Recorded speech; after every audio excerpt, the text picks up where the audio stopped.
I think for ATF, if you think about alcohol, tobacco, and firearms, that is a lot of Americans' favorite things to do.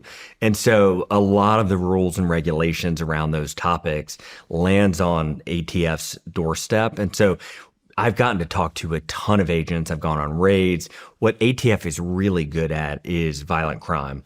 If you talk to a lot of the U.S. attorneys around the country, it is one of their favorite law enforcement groups because they're like the blue collar officers who will get their hands dirty to build these really hard cases. The other part of ATF, though, which I think probably a lot of your listeners experience more day to day, is the portion that regulates guns in our nation.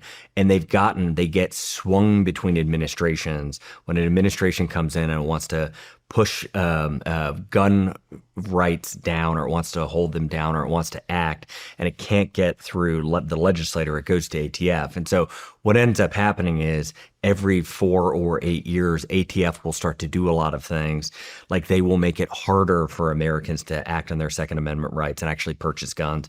They will make it so that if a gun owner or a gun store skips one line on a form where obviously the intent was there not to defraud, they will bring down these incredibly catastrophic consequences.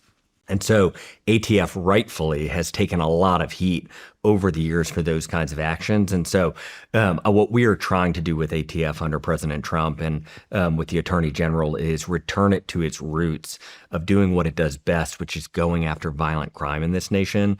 President Trump is incredibly focused. If you look at what's happening in D.C., and I assume we'll talk about the National Guard there, but ATF agents are playing an incredible role in getting guns from violent criminals off the streets, but empowering gun owners to be able to purchase guns under their Second Amendment who aren't violent criminals. And so one of the things we're talking about with ATF is doing a complete rebrand and a complete shift and taking it from alcohol, tobacco, and firearms, and it's got a silent E for explosives, and move it over to something like being the Bureau of Violent Crimes, which is exactly what it's actually good at and what most Americans want it to be doing.